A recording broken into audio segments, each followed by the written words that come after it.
Hello, beautiful charms of the secret code. Y'all, this is by far my favorite program to run, and y'all are my favorite ladies. This is actually the third time that the program is being run. I did an alpha group, a beta group, and Takia was in the first two classes, and now we're running this again. It's been super successful, and I'm just super excited to have each and every one of you here. I know beyond a shadow of a doubt that if you stick with us, if you are diligent, and you use this program as an incubator to how you want to run your business and run your life, I can guarantee you results. Two things that will determine that: your attitude and your activity. So when I say attitude, that means that you're coming with an open heart and an open mind to receive. Now, will I say some shit that is gonna rub you the wrong way because you've lived 35, 40 years thinking one thing? Probably so. But this is what we're here to do. That's what learning is. It's a disruption. It is a shifting. It's a paradigm unblocking that we'll be doing. But I can guarantee you that if your attitude is on point, if you're ready to learn, ready to receive, your life will be changed in 10 days. The second thing, your activity. Now, it is my preference, is my desire that you can be here live for all of the trainings. Now, can that happen? Hell no. But if you commit tonight to showing up like you want money to show up in your business, guess what? It will. If you show up to the program like you want money to show up in your account, it will. So it's 10 days. It's 10 days. It's 10 days. So I want you to full on commit to be present when you are here. As you can see, normally I would be at my kitchen, but I have closed the door to my boys' rooms. I have closed the door to my home office, to the sunroom, because I want to be here with you. So during this time, all the distractions, we're going to put them to the side. All the shit that we worry about, that we put on our to-do list, we're going to put it to the side. All of the things that would normally derail us if we've been in a program like this, we're going to put it to the side for 10 days. You're going to make arrangements with any and everybody that you need to in order to watch the live and or the replays. And I say and or because you're going to watch some of these a couple of times, I promise you. All right. And you have access to it as long as you're an active member. That means that 6 months from now, you're an active member. You can come back to the group, watch these videos again. I've done this program that I'm doing with y'all several times. Right? And it's just like anything else. You go get a physical, get a damn financial physical, get a tune-up. Right? So your activity is going to be very important. Show up for yourself. Tell yourself, you know what? Normally I'm late for every damn thing. I never do homework, but for this, I'm going to prove it to myself that I can show up for myself so the universe can show out. When I assign things, I'll show you at the end of this particular live where I will put the assignments. Do the assignments. They're only going to be 10, 15 minutes. Some of them might be a little longer. And I'll talk about the overlay of the program at the end as well. Give you an overview again as a reminder of what to expect over the next 10 days. Everything will be laid out for you. Takia, Krista will tell you when I do a program, you're going to have questions, but shit is going to be so laid out. I'm going to tell you exactly where to go. And if you have a question, you just drop it in your portal, which is the picture of you in the group. Okay? And we'll go from there. So those two things, your attitude and your activity, really, that's a metaphor for life. They drive everything in your life. If you can meet every challenge and triumph with a great attitude, y'all, you're a part of the 1%. The fact fact that you made a decision to do something about your money mindset, you're a part of the 1%ers in the world. The rest of the world just would rather go ahead and drudgery through life and just eat their way through life and just cruise on to the graveyard. The hell no, not you. So I applaud you for that commitment today. And I'm going to do the same, right? So when I ask you to do an assignment, I'm doing the assignment. When I ask you to show up, I'm going to show up. So you can also use this as an accountability community to help, help you, keep your feet to the fire. We've gotten some great relationships that have started. Takia will tell you, Julie will tell you, Lady Dice, who just hopped on. Relationships are built, believe it or not, on Facebook. It's a social community, so we're here to socialize. That's the thing I want you to take away from that. Now, the other thing I want you to do and commit to do, and that is to celebrate every damn thing that happens. Takia has a beautiful daughter. Oh my gosh, she is gorgeous. She looks just like Takia. Her hair is twice, thrice as long and as thick. And when baby girl says she wants something, Takia's gonna do her best to get it for her. And when she likes something, she takes a mental note of that. For example, Takia, what does your baby girl like that beyond a shadow of a doubt she likes? Anything to do with making videos on her phone. So like okay, ring light, anything like that. So guess what? If Takia is ever out in the mall or she sees a promotion for a ring light or anything having to do with videos, she knows to give it to her. You know why? Because her daughter has expressed an interest and a liking for it. Well, guess what? The good book says, and y'all know I'm not a Bible scholar. I just know a good book when I read one, Carrie. And I can tell you this, the universe responds to what you say you like.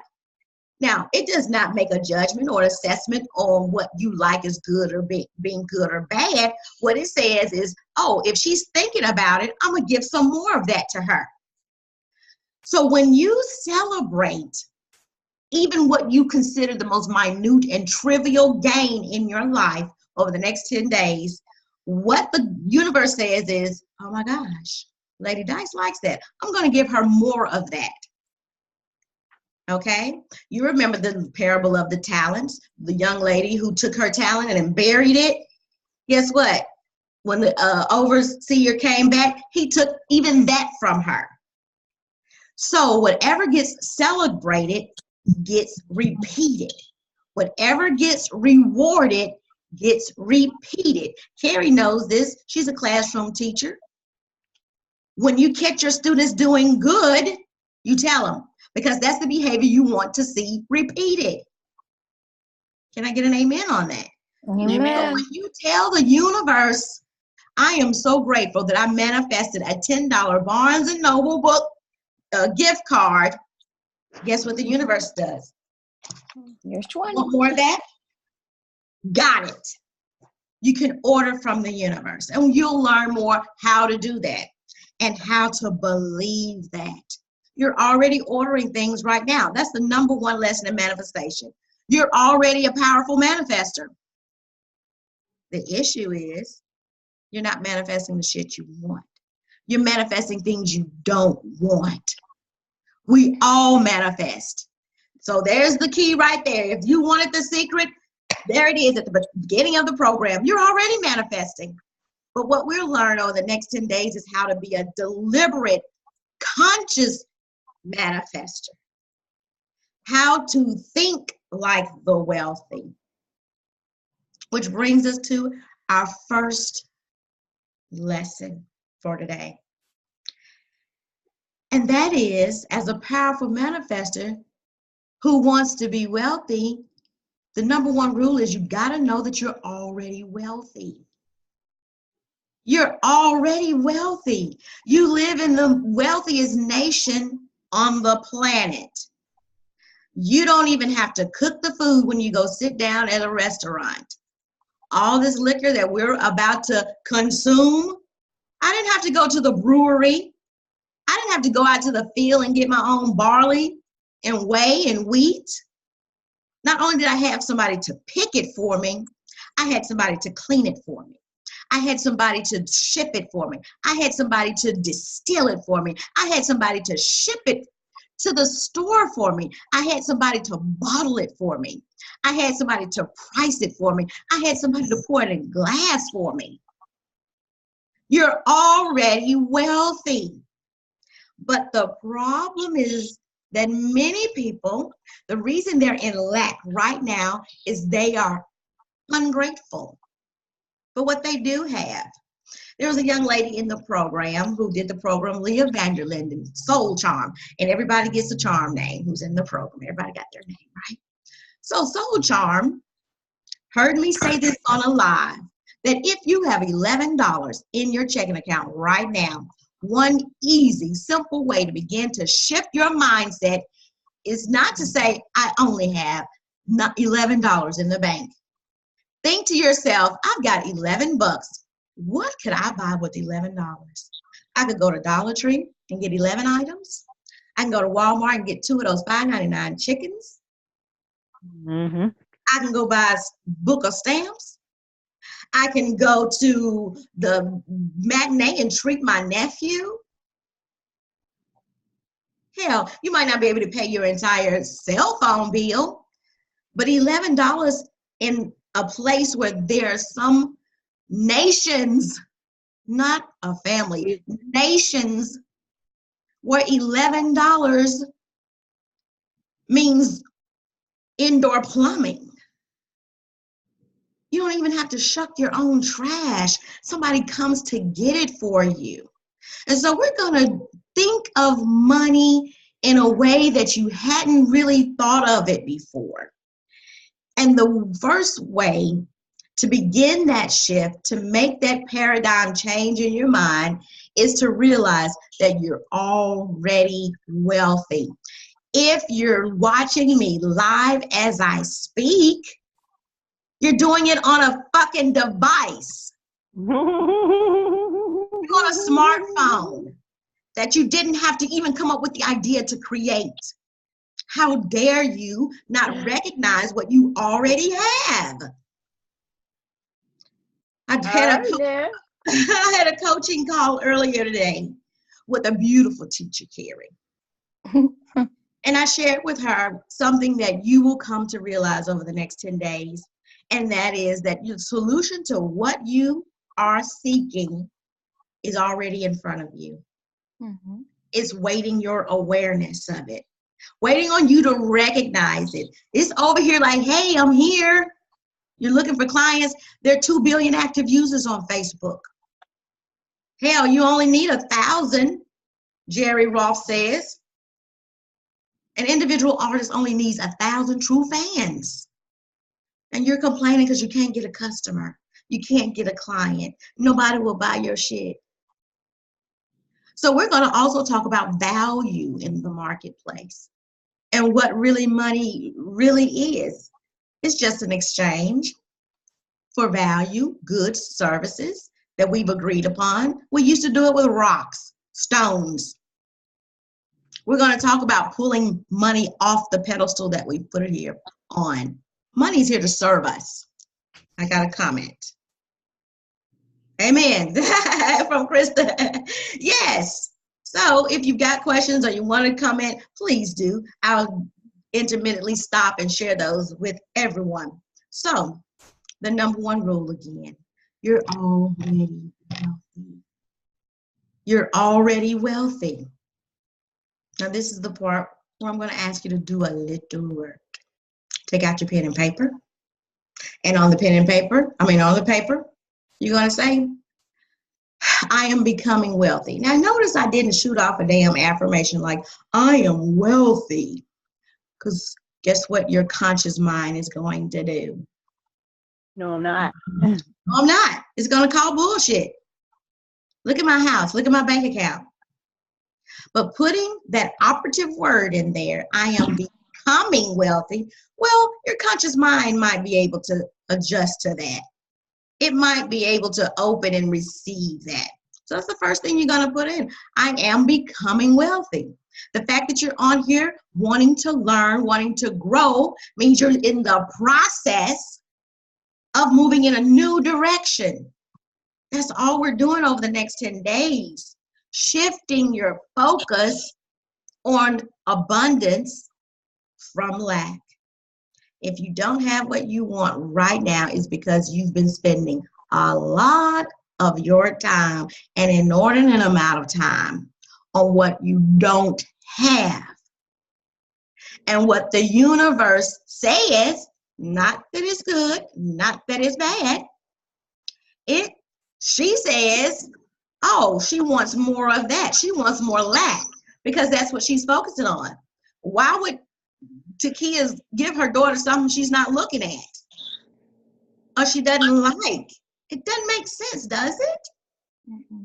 If I hear that you like ice cream, world's class chocolate from Baskin Robbins, that's what I'm going to give you. So, on the paper, that's the first thing you're going to write. That's how we're going to begin to train our mind. Now, what you write tonight and what you'll write over the next 10 days, you need to look at every day. You will often hear me refer to the parable of the sower. It is probably by far my favorite Bible story because it is a true metaphor for life. What the parable of the sower says, it equates the soil to your mind, your subconscious mind. And in the Bible or any other holy ancient book, when it refers to the heart, it's talking about the subconscious mind. That is what's running the show. That is what we're hoping to reprogram, to recondition. But we have to do it consciously. You got to make a conscious effort, ladies. You can't be lazy with your thinking. You got to make a conscious effort to start thinking a new way. The only reason you don't have what you want right now is because it's something you just don't know. That's all. That is it. You just got to learn it and practice it. And so we're going to talk about some of the things that we've learned, some of the things that we know. And number two, after knowing that you're wealthy already, the second thing you need to ask yourself is it right? Have you ever had that experience? Is it right for me to be rich? Is it right? I mean, I'm really good at singing. Is it right for me to charge people? This is a God-given talent. Should I charge people? So you can make money. Say it again, Tamara. Oh, I say he gave it to you so you can make money. So you could make money. Deuteronomy 8:18 says, I give you power to create wealth. Yeah. Nobody's going to come down in your head and shift your mind, ladies. Nobody's just going to dump money in your banking account. You have the power to put it there. When he left, he said, it's finished. I'm not doing anymore. It is finished. I'm so done. It's on you. I leave with you my what? My power. I leave with you my power. I'm out. But many of us, because of how we were raised, how we were conditioned, we believe it might not be. I'm gonna mute you, somebody, because I'm hearing background noise. I'm not sure it's right for me to have this kind of money. Is it right for me to be wealthy? Is it right for me to even desire more money? But if you had a relationship and it was just okay, would it be right for you to want a better relationship? Thumbs up, yes, in the comments. Drop in the comments, yes. If it would, I mean, is it right for you to want a better relationship? Yes, Krista says. Is it right for you to want fuller relationship with your parents? Is that right? Lady Di says, of course it is. It is right for you to have increase and desire it. The desire is good, is honorable. And let me tell you this. Once you feel this worthiness, y'all, it won't just be money that will become more fulfilling. It'll be your relationships. You'll be able to get more clients, more customers, because you're raising the energetic pool that's around you. If you're struggling with getting clients that don't want to pay, or customers that don't want to pay your prices, or struggling with clients who doing this and that, it could be because they're vibing on the frequency that you're on. So over the course of the 10 days, what we're doing is raising this vibration. Now, there is no money vibration out there. There is no specific vibration or frequency that says money. The feel-good vibration brings anything in your life. It brings everything in your life, including money. But I'm getting ahead of myself because that's on down the road. That's a whole training that I'm excited to share. So it is right for you to want money. But if that has not been what you've always been trained and brought up to believe, then number 3, I want you to write down some of the things you were trained to believe, things you did hear growing up. You know, my grandmother, I called her Granny. We were in Mississippi. My granny, and she wasn't even that old. She was born in 29. Her parents were born at the turn of the century. And y'all, my granny picked cotton. Literally, physically picked cotton. That's what she did. She didn't finish high school. Finished 8th grade. Very smart lady. Cleaned houses for a living. Do you think she had a kind of warped money mindset? Do you think she was just glad to get anything that she got? Well, guess what? That's what she would tell me very, very often.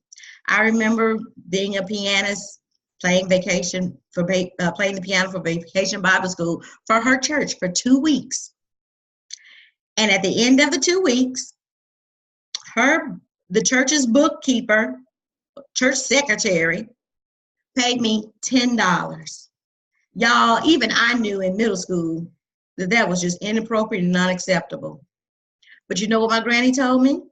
Baby, the Lord will bless you. Well, hell, I don't want the Lord to bless me. I want the cash. But even then, her saying that made me think, well, you know what? The Lord will bless me. I can just give my talent away, and I'll just let him bless me when he bless me. Anyway, you bless me, Lord, I'll be satisfied. And no. So on number 3, I want you to list some of the things you heard growing up about money. And I'm going to set my timer. And if you would, just write. It ain't got to be perfect, but throw on the paper those things that you were told. And go. I'm giving you 3 minutes to do that.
right, just take another minute.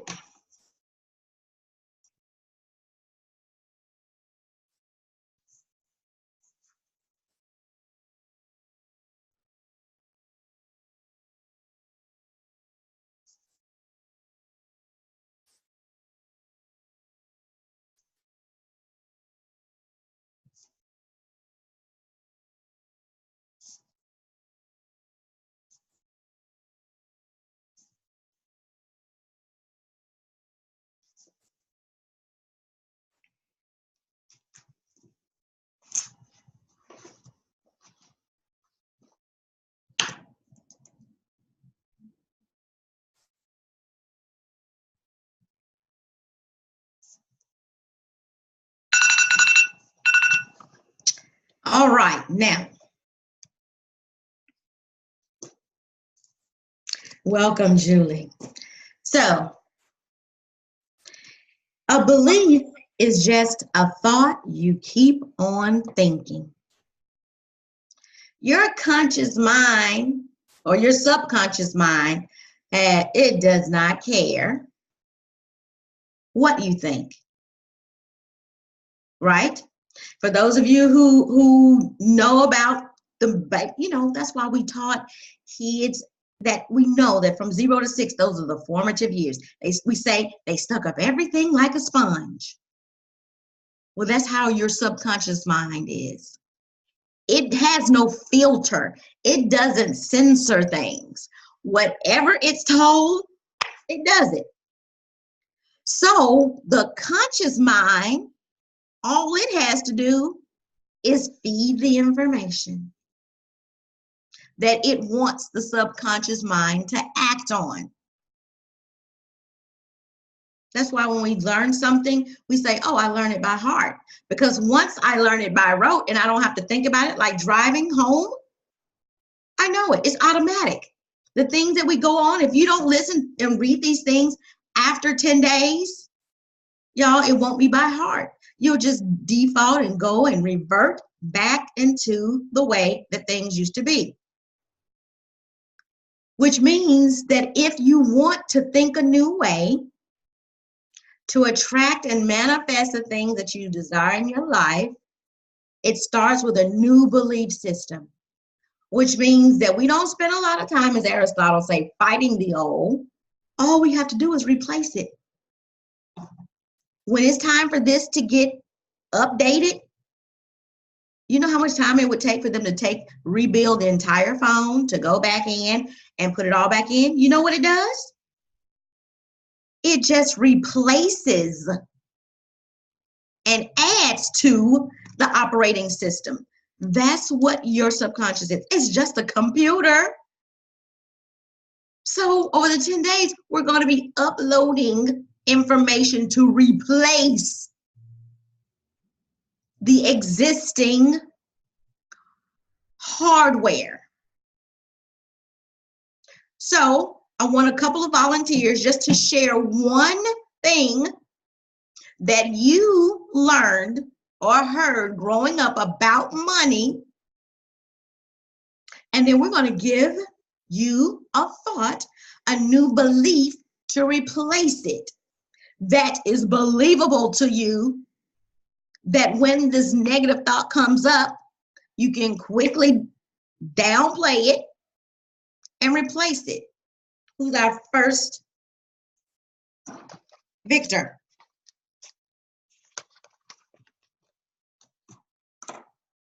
Okay, I'll give you one. I'll start because I told you when I do the program, when y'all do the program, I do the program every time. So one thing that my folks still say, and that is money isn't everything. And you know, when they say that, I don't argue. Oh, I love that hard-earned money. We'll get to that one, Takia. I don't argue anymore. I used to. You know what I say to myself? You don't know what to shop. If somebody tells you money isn't everything, you can just laugh and tell them, baby, you don't know where to shop. And it's so odd because Ecclesiastes 10:19, I'm not a Bible scholar, But you know what it says? Money answers all things. There's not a problem you don't have right now, ladies, that money couldn't stroke a check for and solve it. That's the difference. That's why the poor die sick. Not because they don't have the money, that is it, but it's the access. People who have access to money can solve bigger problems. You've seen it on Facebook just like I have. My spirit animal, the Oprah, she's a billionaire. She solved billions of people's problems. So if you want to be a billionaire too, either you solve a $1 billion problem or solve a billion problems. Takia listed, and you can unmic yourself. Let me hear you talk about it, Takia. Okay. Yeah, so don't waste my hard-earned money. Ooh, That came to me the other day. I was thinking yes. about it. I was like, why would you want your money to be hard-earned? Like, money comes to me easily, frequently, and abundantly. I don't know what you're Yes. talking about with this hard-earned money. Yes, I love that. So if that is a thought that you've been thinking, ladies, record that right now. And I love her response. That replaces that. We don't listen, and if you're not a believer, y'all, it's okay. This still applies.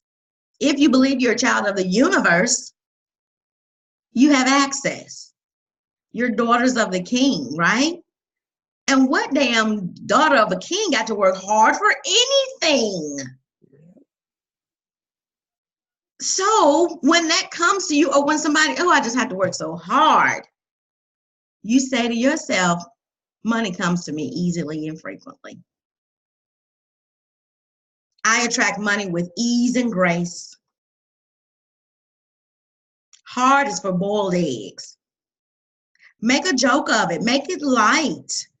Don't get emotionally involved in it. Don't fight it.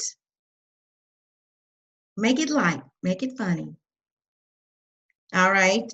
Somebody had another one. Let me pull up. Carrie, you got a good one. Carrie, this is a good one. Unmute yourself.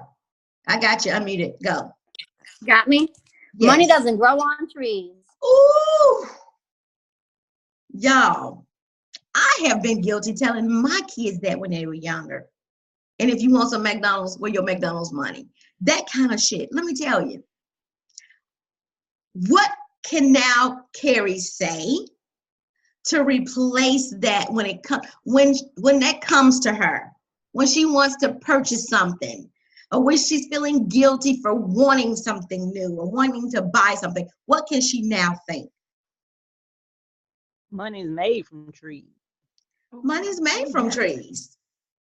I like that. Money's made from trees. No, money doesn't grow on trees, but money actually grows from the ideas in my mind to help myself and others. If we can be really real, money is just ideas, y'all. And at the end of this, we're gonna have a wonderful activity that you gotta do. You could do this one for the rest of your life. Les Brown does. Success leaves clues. Do what the successful do. No, money doesn't grow on trees. It actually grows from ideas in my mind. It's grown in my mind from ideas that I get to help myself and to help others. That's actually what money is. It's an energetic download, an inspiration, and I got an idea. Thank you, iPhone. This was an idea that came in somebody's mind. Mm-hmm. All right, that's a good one, Carrie. Krista says, work hard, whether you like it or not. Krista, unmute yourself and let me hear. Oh yeah, that's what I still hear today. Yes. You're not working hard enough. Ooh, that same concept that Takia highlighted, that you're not working hard enough. Y'all, and I will say this, if you work hard for money, you'll always have to work hard for money. Our parents and grandparents, they're a testament to that. All right. My thing is work smarter, not harder. Work smarter, not harder. Even if you have to get somebody else to leverage the man power or woman power, that's smarter. That's not harder. Yeah. Thank you, Krista. So yeah, if you ever feel like it's going to be hard for me to get money, shift that concept, because it's easy. It's easy for them to deposit your check. Somebody wrote a program. You see how easy that was for you? You didn't even have to write the program. Carrie get paid by the local school system. She don't have to cut her own check. Somebody wrote a program. They sold it to the bank. The bank, they interfaced with the school district. They got the time schedule, the timetable together. Every 31 days, I'm gonna need you to cut Carrie Doyle a check, and she shouldn't have to do shit for it, and she don't. See how easy that is? Look at all the things that you do that are easy related to money. Don't require any action on your part. It's easy to get money. If you went to the pawn shop, people do that. That's okay. Or if you had a garage sale and you sold something you didn't want anymore, and somebody wanted something that you didn't want anymore, how easy would it be for you to say, you know what, give me $10 for that? Was that hard? You exchanged. You made an exchange. It's not hard. Let's see, are there any others? Those were great ones. Yes, that's why a bank has branches, right? And especially when you're thinking about investing in yourself. You invested in yourself to come into that y'all, you had enough wealth, enough abundance to invest in yourself for this program. So the next time you see something, you know what, I know this about myself. I know I can invest in myself in a program because I invested in the program before. Tony Robbins says, you know what's better than having resources? Does anybody know? Being resourceful. Being resourceful is a whole lot better than having resources. What does Harry say? I'm not made of money. Yes. I'm made of good ideas. I'm made of a power that can come up with an idea to get access to some resources. If you don't work, you don't eat. Now, the good book says that. And I believe the concept behind it was that you ain't gonna be able to sit on your ass and manifest money. There is going to be, you can sit on your ass like 3 months out of the year in the summers in Scotland like Andrew Carnegie did, but he had to get up off them knees and he had to take some inspired action. So those are very good. Whenever these thoughts come to you, y'all, you have to cast them down in that moment.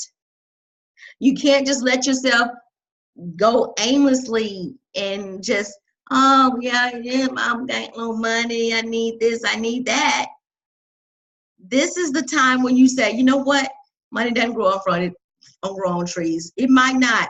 It actually grows from the ideas I get in my mind. It grows from my mind. Ideas equal money. And there are tons of them. You can Google things declarations that you can use that feel good for you.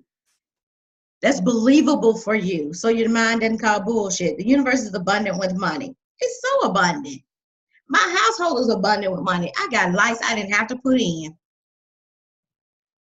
I got a toilet I didn't even have to create to flush. So it's all about how we see and perceive the wealth that we have. Now, I did this, y'all.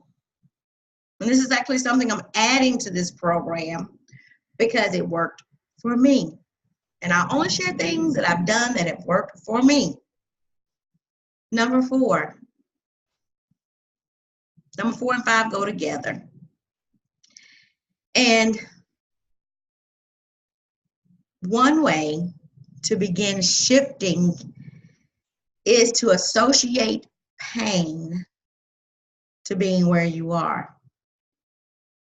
You see, the only reason that you don't have what you want right now is because you're associating pain with having it. Now, Keisha, that just sounds like a whole bunch of foolishness. Why would I not want money? Well, if you're like me and you grew up in a middle class household, my parents did well. But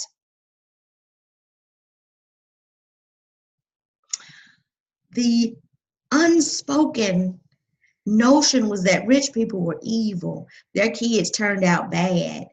We wanted to live comfortably.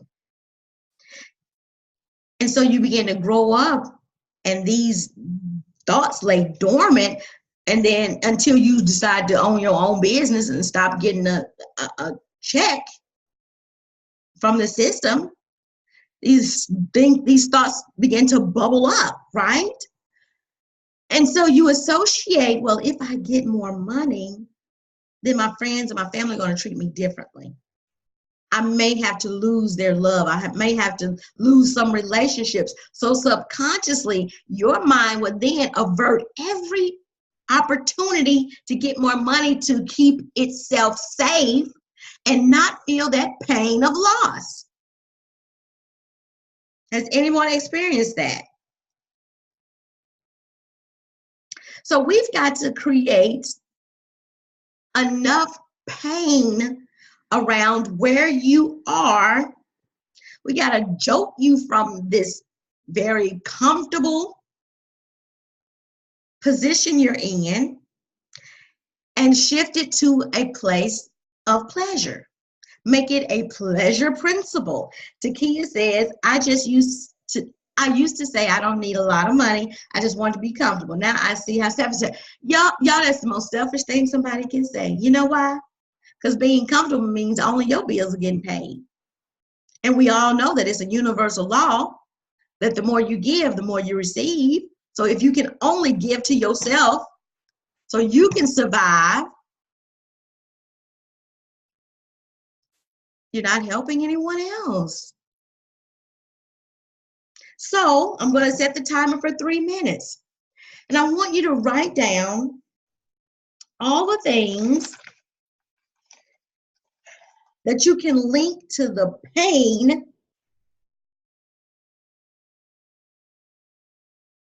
of where you are now.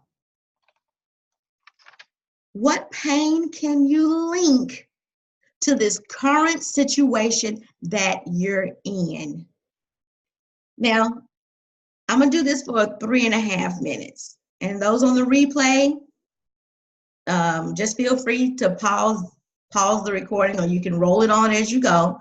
But set your timer too for 3.5 minutes. I want you to go a little bit longer on this because I'm going to tell you something.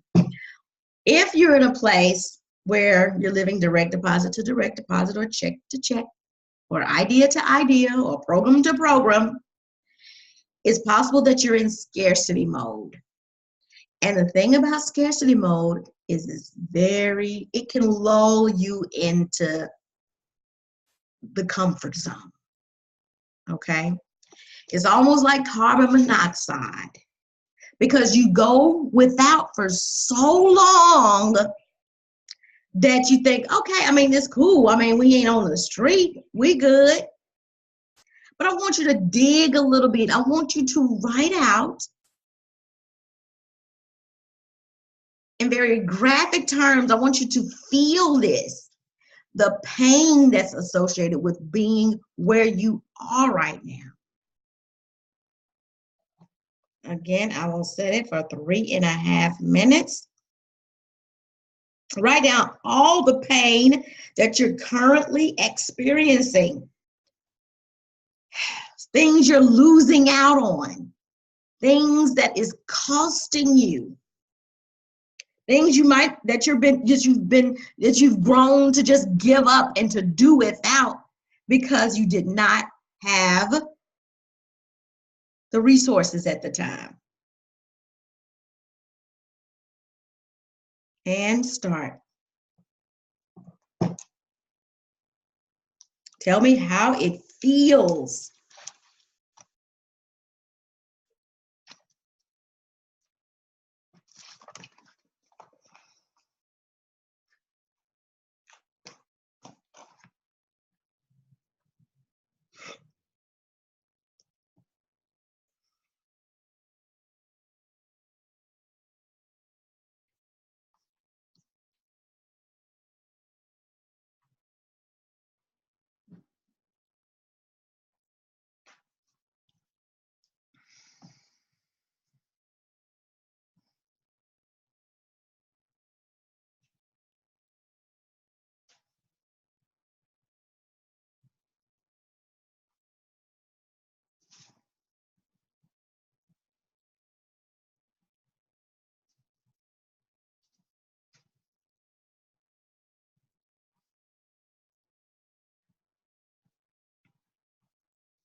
All right, take another minute.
All right. Now, you can share if you would like to. You don't have to. But I'll share with you where I was when I decided to come to Facebook to build my business. Now, many of you know that I used to be a university administrator, making great income. David and I were making and earning a six-figure income. We were doing very well in our network marketing business. We hit 6 ranks in the first 3 years, and then we hit a wall. You know, our discretionary cash where we used to, after I came home to homeschool the boys, because I left my job. Y'all, after a while, it was becoming very difficult. That's when these limiting beliefs around money began to bubble up. So we went through a very, very tough period. And that's why this program, I created this program, because I did the very things over the 10 days that I'm going to share with you that helped me get a jump, get my mind back right, right? So I'll tell you what I wrote when I did this exercise, and let me know if any of this resonates with you. So I asked you to write down and express the pain that's associated right now with your current situation, what you're having to give up, what is costing you, right? What you're losing out on. So during that time, I wrote, I'm embarrassed that I can't pay my bills on time. I'm frustrated that each month we're just getting by. I hate that I have to borrow money. So sad that my boys then would ask for things that I could not get, that they were getting this vibe that money was tight, that I was putting that in their vibration, right? That I couldn't afford. I remember there was a Bob Proctor coaching program that I started. I eventually paid it off, but the fact that I could not complete that program on time was embarrassing. It frustrated me that I had to give up. I used to stay, y'all, in an Acura. I would lease these Acuras every 36 to 48 months there because I used to like having a new car. But y'all, it hurt me. This was the first time that I had to turn my vehicle in and get a used car. I missed out on shopping online, buying things that I want. I would spend every trip $100, $200 online with Lane Bryant. I couldn't buy gifts for the boys in my family. I felt ashamed of how we were having to tell our friends and family no. Now, granted, there are some things, once you make a decision, say that your family has decided that there are some financial priorities that must be taken care of. Hell, I'm not saying every time somebody says, let's have a cookout, you go, right?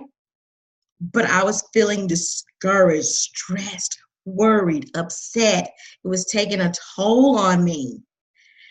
And y'all, knowing that every time I would get a call on my cell phone, I'd have to decline it. I had enough. And the thing is, good ladies, that it won't be until you've had enough, that things will change for you. So, anyone resonate with that? Say yes in the comments, no in the comments. Anybody had any other feelings that they wanted to share or to cite some other pains associated with them missing out, things that it was costing you, your health, maybe feeling frustrated, discouraged, disgusted, ashamed, small, little. Krista says hopeless. Tamara says yes. Yeah, there's this feeling of hopelessness, like defenselessness, powerlessness, no money for gas to get to work for my money. Exactly. Exactly. Y'all, you have to get to that point where you say, this is it. I'm not doing this no damn more. It has to get to that point. When you get out of this particular live, when you leave this particular live, I want you to really, I mean, on an emotional, gut level, associate it with the pain of being where you are. Now, like anything else, we've got to replace that with something, right? There is a pleasure that we are seeking. We only do things out of pain and pleasure. That's it. We're 1/3 human. If we don't have something right now, it's because we're associating a pain with having it. If I get more money, I might have to be more responsible. If I get more money, I might have to pay more taxes. If I get more money, it's going to put me in another tax bracket. If I get more money, my relatives will be asking me for it. If I get more money, I'll be perceived as a kiss ass. If I get more money, y'all inspect your thinking. There is a belief that you're holding on to that is causing you to manifest your situation right now. Only you know what that is. And we'll come back to this at the end of the program as well. Now, the other thing we have to do, because we're replacing it, because we've talked about what we think about money, how we feel about it, we also now then need to think every time you want to think about, oh my gosh, here comes the bill. Oh my gosh, here comes that call.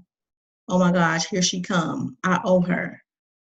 You got to think about the pleasure that you're going to experience when you get there. Because you can feel that pleasure right now. That's all money is. It's an energy that you can feel. So take now a minute and a half to write down the pleasure that you will experience. I'll be able to pay up on my mortgage. Each month, I might be able to pay off next month's bills. I might be able to pay my mom $200, put her on payroll every month. What would your life look like?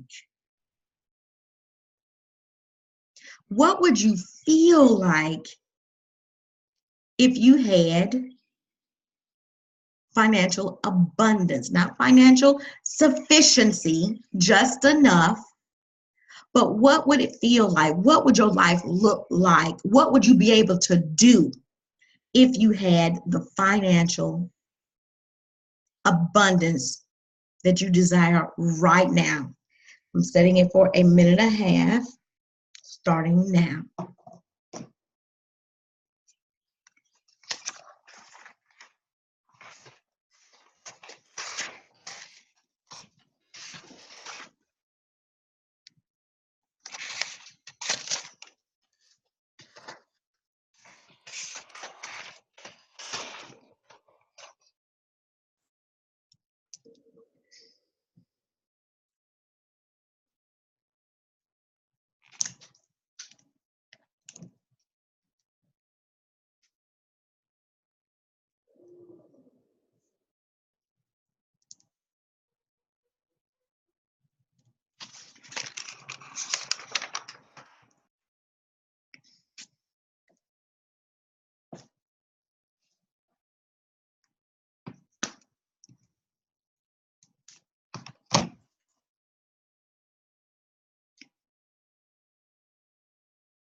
All right, I'm going to get someone to share.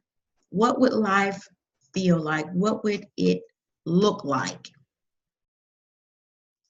All right, if you had what you needed right now. Anybody want to unmute?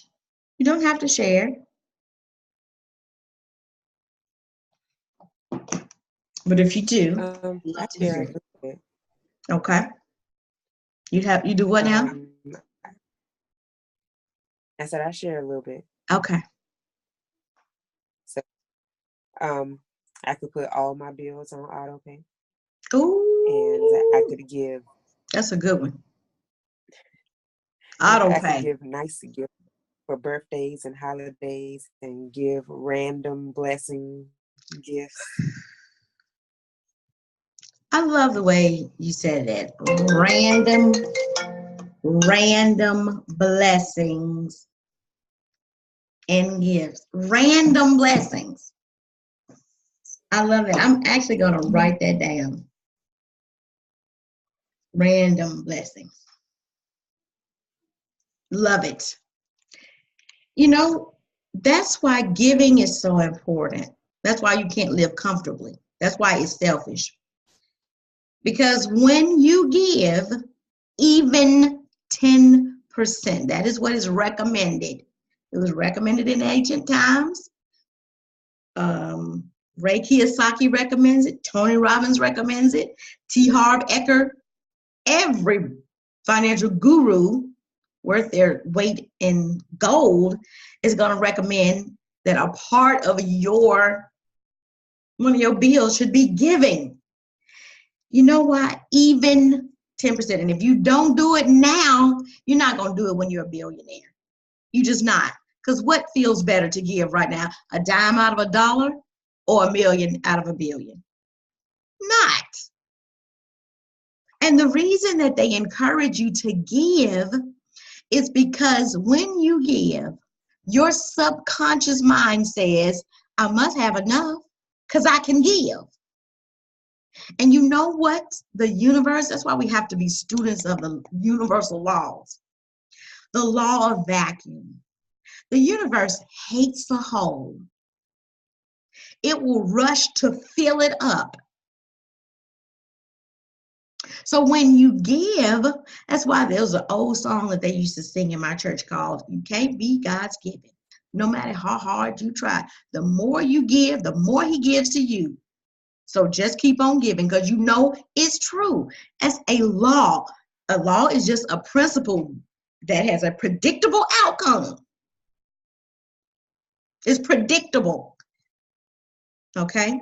When you give, you will receive. When you give gratitude for what you have, you will receive. When you give 10% out of what you have, the universe says, you feel like I have more. I have so much that I have enough to give away. So the first practical lesson that I would encourage anybody to take on, and that is to give. To give, to give, to give, to give, to give, to give. You determine where that is. If you don't have a church to give to a charity. If you don't have a charity to give to, find one. If you don't have, want to find a charity, put aside 10% for your nieces and nephews' education every month. Or put it aside for your kids' summer programs. But give. Your subconscious then reads and sends that signal back out to the universe that I clearly must be doing well enough. That is why, y'all, the wealthiest people are the what? The biggest givers. Y'all, it ain't rocket science. I don't care if you don't have a dollar at the end of every month. Give a dime away. The wealthiest people are also the most generous. The wealthiest people open schools. Carnegie Mellon. The wealthiest people open schools. Oprah Winfrey. The wealthiest people open foundations for children that are sick. What's the Danny Thomas man? I don't care how much you think you don't have. You can afford to give. I can promise you, once you give, you will receive. It's law. So, your assignment for today, as we prepare, because we hadn't even gotten started yet. These are some foundational things that you need to look at. Work on these assignments. The first question, or the first concept, is to know that you're already wealthy. I slipped $5 in the card at the Dollar Tree, at the dollar store. Yes, yes. The first concept, Krista, that's awesome, is free yourself from the illusion that you're not wealthy, because you are. Number two, if it ever hits you or you ask yourself, is it right for me to have this money? Yes, it is. It's honorable. The more you have, the more you can do, the more you can be. Number three, you've got to link pain to where you are. If there is no discomfort where you are, I can guarantee you, you'll be here. You'll be there this time next year. There has to be discomfort, painful discomfort where you are. When a Lady Dice is with child right now, and y'all, it's when a mama can't take it no more. That's pregnant. When she can't take it no more, this is when the child comes forward. 13 hours of labor, 23 hours of labor. You got to get there. I don't know what you got to do to get there, but you got to get, as Fannie Lou Hamer says, you just got to get sick and tired of being sick and tired. You're going to have to get sick and tired of not having money. You're going to have to get sick and tired of your car barely getting to work and barely getting back home. You got to get sick and tired of not making the house note every month. You just got to get tired of that. And then you've got to then associate pleasure instead of focusing on what you don't have and the bills is not there. You then have to shift to think, what then will my life look at? And make that the vision. Make that your thought. I can take a 30-day vacation. I can stop paying last month's bills with this month's check. You're already wealthy. It's honorable for you to be wealthy. It is painful for you not to be wealthy. It is pleasure in being wealthy or being financially free, financially secure, financially abundant. Now I'll put this in the group and I'm going to share this right quick so you'll know exactly where to go for the assignments. But this is the assignment for today. For the next 10 days, just 3. Doesn't matter what time you do it. For the next 3 days, write down 3 money-making ideas. Now, the first day or 2 is going to be kind of tough. Because you were like, oh, the only thing I know how to do is what I'm doing now. Not true. You're good. My aunt believed you had every man or every woman has 97 talents. You're good at a whole lot of shit. And even the one shit that you're good at, you can do so many ways. So many variations, so many derivatives of it. 3 money-making ideas. Just write it down. I didn't ask you to figure out how to do it or who needs to help you. Just come up with the idea. 3 every day for 10 days. Condition your mind, because we said money grows from the mind. Money grows from the ideas that come from your mind to help yourself and others. So begin to come up with ideas, 3 of them every day. Carrie's a tutor. That could be one of them. I tutor students. I tutor elementary students. I can tutor college students. I can tutor adult education students. Krista crochets. I can crochet knits. I can crochet baby booties. I can take on one-on-one clients. I can sell a program. I can create handmade greeting cards. 3 ideas for the next 10 days. Now, I am going to share my screen and show you where the assignments will be every day. So, they have changed up the groups. I don't know if y'all have seen that. Now we've got chats. So I'll have to look at that and learn that as well. In not members, I'm going to events. All right. All right, they added moderate group. Was that always in there? These are the scheduled events. Each one of you go in, click if you're going, and go then into the event and say, I can be there live, I'll be there on the replay right here. So click, say if you're going or not, and then say, let me know. It just lets me know how many people I should anticipate and plan for. That just helps me. But this is also where I will put the assignments, right? So on your mobile, it will be at the top of the screen when you go into the group. I'm going in right now.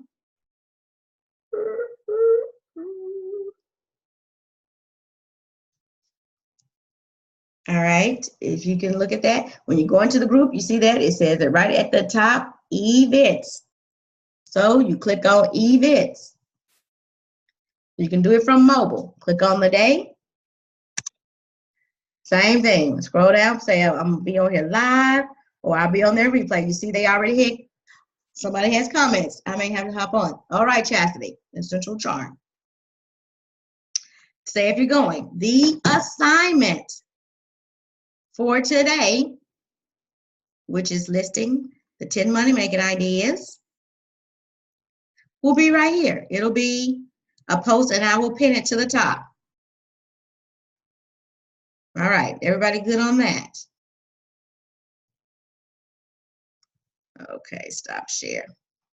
All right, that pretty simple. Look and see the times. They're at different times. Most of them are in the evening. I have a couple that are during the day, and I have a couple that are in the morning, like Saturday morning. So I figured you can get that done, get us out of your hair before the day is your day gets rolling.